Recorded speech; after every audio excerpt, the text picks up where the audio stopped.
Okay, so I'm going to do frets on the kit fretboard.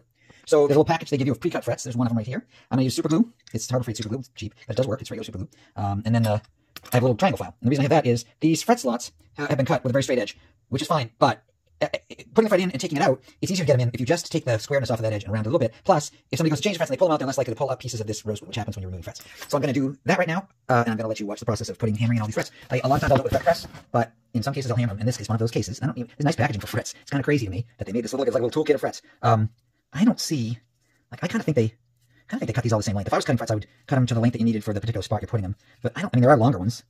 But they didn't put them in a particular order. I mean, they seem a little shorter at this end, where my thumb is. So maybe that's a good place to start with. The one that fell out maybe was down here, but I don't think it matters. As long as the fret reaches, it's going to be fine. So grab a fret. This is slow, but grab a fret.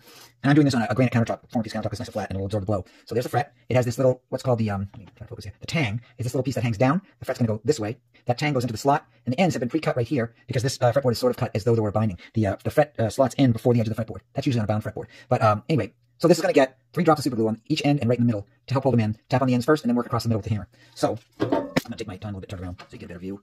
Oopsie. So, little file. I'm just going to put the corner of the file into the slot and just back and forth a little bit, not like a regular file, just kind of rub it to round it a little bit. And you can't go out to the end because down here, the fret slot actually stops. The fret slot stops here, and the edge of the fretboard is here. It's made to look as though it were a bound fretboard, but it's not a bound fretboard. We have another piece of wood along here. This is just, they're cut short of the edge so that you don't see the fret ends on the edge of the fretboard. And then it has, boy, the markers are nearly invisible. It has a marker right there, but I can't barely see the thing. Oh, there it is. See? It's covered over with like I think it's because they sanded it and glued the thing in. So there are fret markers. I'll just have to sand that to get those exposed a little bit. And then the inlays are pretty nice. They did those, that's pretty clean inlaying. I'm not sure what that is. It might be, it looks rough. Can't quite tell what it is, if it's mother of pearl or what. It's probably just plastic, but all right. So that first one, I'm gonna start, just do one here for a second, just so you can see. You gotta be careful not to glue your fingers to the fret. I have done that before. So it's gonna get a little droplet of glue. Come on. It's gonna get a little droplet. Come on, would you focus?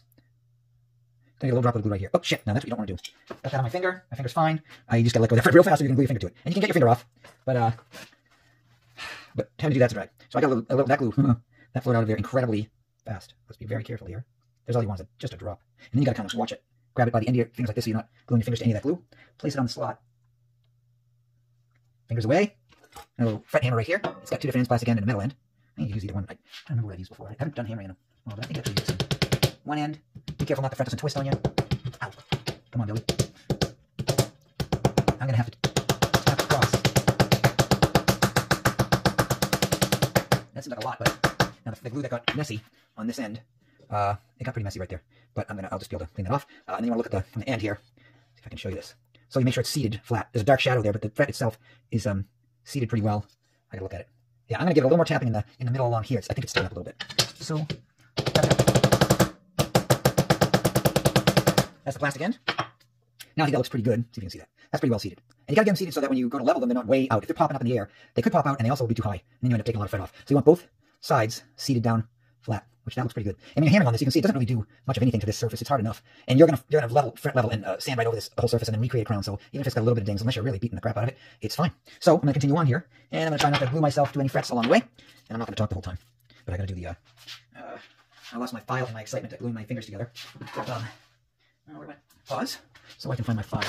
Okay, it was laying on the bench. So I'm gonna just go ahead and I'm gonna do several of these slots, smooth them out. Doesn't need much, and don't scratch up the fretboard. It's another good idea. I'm going to double check this fretboard, and I'm going to make sure this radius is what I want it to be. There's a radius across this fretboard that gives it a curvature for your hand to follow. There anywhere from 7 on like a Fender electric guitar up to 16 to 20 on acoustics, where it'll be 16 radius inches here and 20 up here to flatten it out a bit so that you get more clearance. I'm going to go check it right now. Okay, I checked this. It's a little rough. This whole surface is a little rough. It's pretty nicely done, but it's rough. It looks flat to me. It's supposed to be 16. It's got some kind of radius. I have a 16-inch radius. This is a metal radius block. It says 16 right on it. I don't know if you can see that on there. Right there, it says 16-inch. So this curvature right here is a 16-inch radius. Like if you have a 16-inch circle, this would be part of it. So you put some sandpaper on here, you put some double-sided tape, and then we're going to take this and we're going to go over this fretboard a bit to give it a smoothness and to make sure it's rounded right. So hold on.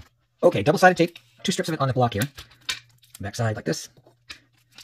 Double-sided tape is like almost as good as duct tape. Just useful. And then there. And then you just take this block, line it up on the edge of the sandpaper. So you're being good about using it, and you can bend it right along this edge. You're going to take a I'm going to start cutting it. And then this edge here, which is very sharp, bend it on that edge, and just tear it right there. I'm going to tear it down this side. Excuse me. I'm helping, I swear. There we go. have to be super neat because I'm going to use, most of the metal. Now on the fretboard, oops, hold on. Okay, in order to see what I'm doing, I'm going to take a pencil and I'm going to mark all this board so that as I sand, I can see where the pencil is being left behind. So you can just scribble all over your fretboard. Give you a guideline so you know when you're kind of done. Because, I mean, pencil's not very thick, so if you're taking that all off, you're not taking off much wood. You're taking off enough, hopefully. And you can see what you're doing, because sometimes you get surprised by flat spots. And it's done in a factory, you never know what they were doing, whether they were asleep that day, trying to do this stuff. They could have been. I've been in that position, falling asleep in a company and working on stuff. So we'll give this a little up to this fret. This is a little hard to do. Ideally, I wouldn't put that fret in. I didn't think to check it before I did it, but it's not going to matter too much. It doesn't need much. Okay, that's almost got that. So that's 220 grit. You can see, took all the pencil marks off of there. So I'm going to do the rest of the length of this. The better way to do it, I can work my way up and down. Right up to the fret. Now, hopefully they cut the slots deep enough. Now, if I stop here, and you look at this, hopefully you can see that it's left pencil in the middle, and it's taken off the sides, which means that it's a little flatter than 16, and it's taking the sides down first to match that arch, and then it'll get to the center, and I gotta get all the way down the bottom here where I haven't taken any pencil off. Smells weird, but it's rosewood. So. Do a lot of sanding making guitars, that's for sure. And down the bottom. And clear up those inlays too while it's going. I could be fancy and do 20 at the bottom, but that's more effort than I think I need to make. To be that way. And really, even at that point, now I can see pencil in the middle here, all the way up to here, and then there's some right here, right here. It's hit these sides and it's left the middle here, and it did it pretty well here, then a lot there, then it left. So it's uneven. So I'm gonna go up here and concentrate a little bit. 1, 2, 3, 4, 5, 6, 7, 8, 9, 10, 11, 12, 13, 14, 15, 16, 17, 18, 19, 20. Sometimes I count, not because I'm OCD, but because you kind of want to hit everything evenly, because you could sand one spot down too much. So I'm trying to kind of catch them up to each other. This end is behind, so, and you also want to make sure you're actually overlapping this whole thing. 3, 4, 5, 6, 7, 8, 9, 10, 12, 13, 14, 15, 16, 21, 2, 3, 4, 5, 6, 7, 8, 9, 10, 13, 14, 15, 16, 17, 18, 19, 20. And I go a little extra down here. A bit wider. Okay. Still see pencil here, a little bit in here, and still up here. I'm going to vacuum that off so I can see more cleanly. Okay, after vacuuming, it looks better. It feels much better. It's much smoother because at 220, they must have had it at 150 or something. And you can also vacuum your paper. Makes your paper last longer. So, I'm going to do it some more. And then we'll finally clean that out and it'll be ready again.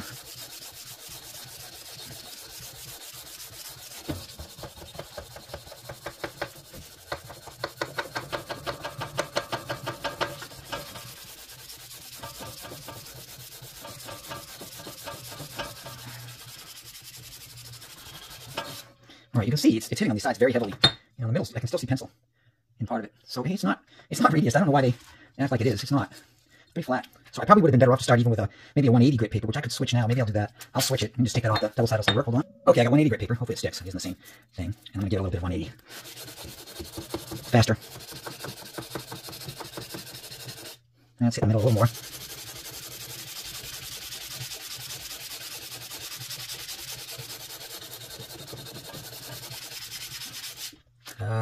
Yeah, you can see how it's hitting. It's still down in the middle. It's not touching. Not touching. Let's switch it this way. Just make sure I'm being fair. Now, see, that's why they give you advice in these instructions. That, people have trouble with this. Well, the instructions oversimplify what's going on here. And if you cut these, if you sand this, if you have to sand it too far because they did a poor job of getting the radius, you'd have to have a flatter fretboard, which is very flat and not great for everybody.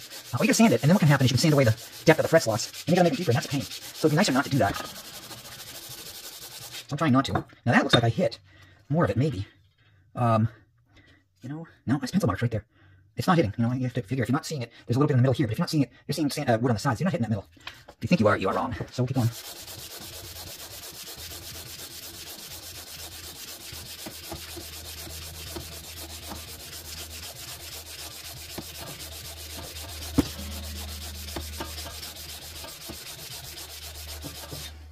And it's starting to spread. I'm going to vacuum again.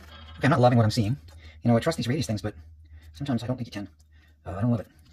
But it feels better. I think this fret was not seating well because this was so flat that the fret was rounded, and pounding it in, it was just too round for the fretboard. I'm going to switch this back if I can get away with it to the 220. And I'm going to go carefully one more time over the whole thing. And always the other thing you do is pencil it again, so you can likely, just to give you some idea what's going on. It's always a good idea. And the thing is, when you don't measure or you don't do this and you think you know what's going on, you probably are completely wrong, because that's the way it seems to go. So, and if it's right, it'll come off.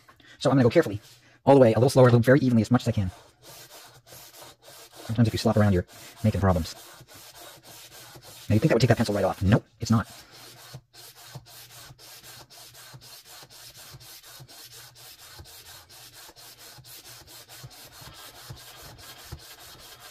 Very weird.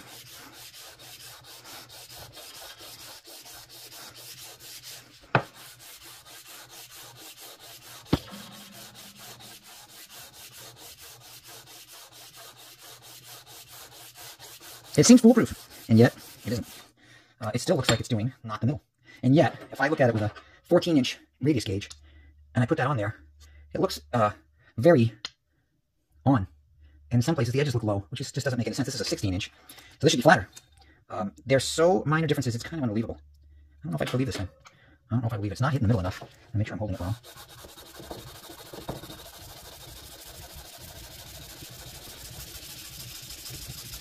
Get great tricep work up this way.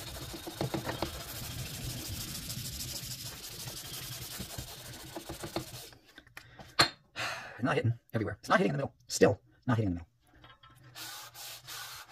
You know, when I line this fretboard up along the sanding block, it looks perfectly matched. So I don't really get. And they tell you, oh, just use a flat block. A flat block? Or if you have a radius block. Well, why would you use a flat block on a radius fretboard? You might as well just lay the sandpaper on and just rub it back and forth, because that's all. At that point, that's all you're going to do. Otherwise, you're going to flatten it out more. And that's not what you want with a flat fretboard. That's like a classical guitar. So I don't see that that's a great idea. I'm not loving this. I'm not loving that this is not better than this already. Oh, this side, this side. This side. Can't really do too much different. I'm just going straight up and down it, and the curve is on that metal. And it's continuous curve, so it should really be hitting it. Looks like it is. I don't see pencil marks. That's a good sign. And it looks across the thing now, across the fretboard. I'll just end a little bit more, just in case it's not that consequential. But and my wife's a little hard, but the fretting. Oh well, it's fine. Okay, I'm gonna stop there. I'm gonna go back to fretting. All right, back to prepping these slots. You can see the ones I file are a little wider looking than the ones I don't. I'm just opening out the top a little bit. It'll make the fret drop in a little easier. And that's all I'm doing right like that. I'm doing somebody down the road a favor if they ever refret this guitar, which could happen. It could be around a long time. Guitars hang out unless somebody destroys them. They tend to hang around. Usually you wouldn't do this with a file this way, but it works. Like normal filing would be one direction. But for this, it's kind of the way to do it. Keep it in the track.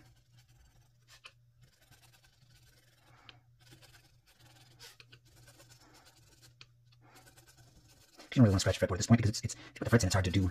You can scrape them with razor blades, but it's hard to get at that fretboard once the frets are in. Alright, that's all it is. Not much dust. So I'm going to go back to my gluey proposition here. And I'm going to be more careful. I'm going to keep my fingers away from that end. So already that's a lot of glue. I'm going to run it down the fret a little bit. I don't really want that much glue. That's the problem with these type of tubes, is they're very... Shit. Put some on top. I don't want it on the top either. Just don't want to glue my fingers there. I've done it. Seat those. Seat the ends first, because it'll twist otherwise, or it can. Tap, tap, tap.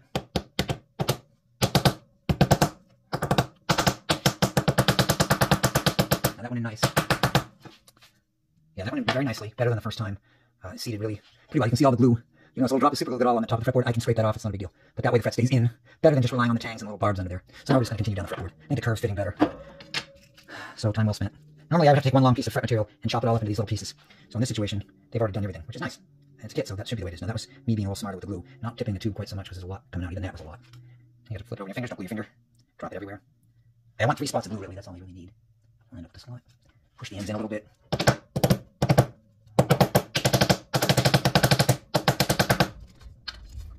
I got a little bend in the fret right there.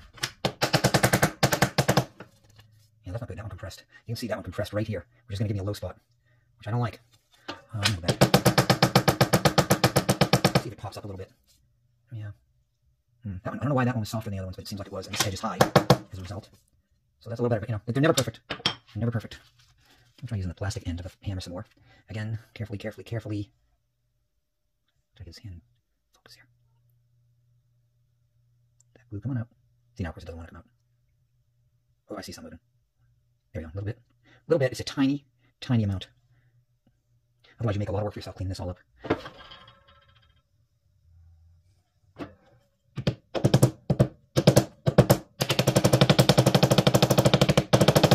Tap, tap, tap, it's not in there, it's fine.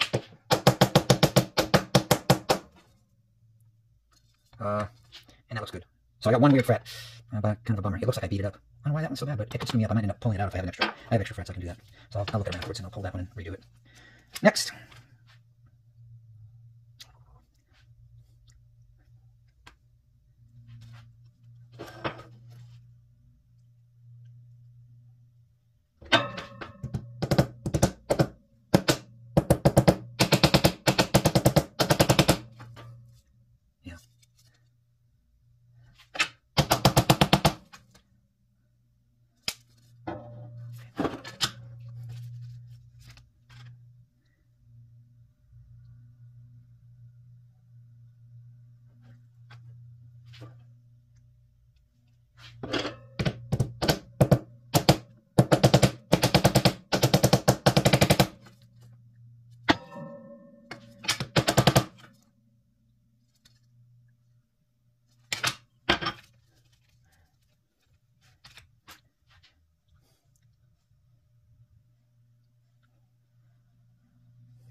Excuse me.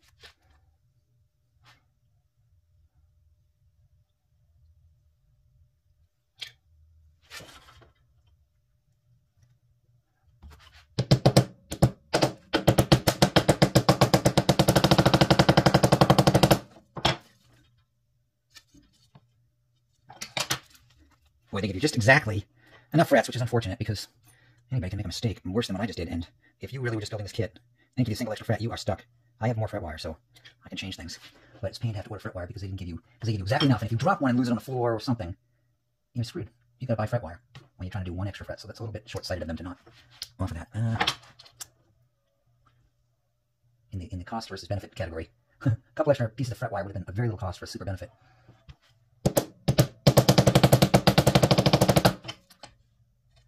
I'm looking pretty good. A little more in the middle. All right.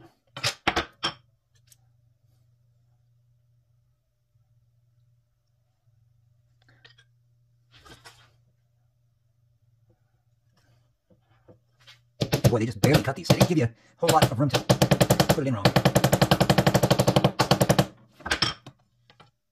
I mean, I'm actually short at the edge right here, and they barely gave me any overhang on the opposite side to make up. It has to practically be precise, which is ridiculous. It shouldn't be that close. I might pop that one out to see.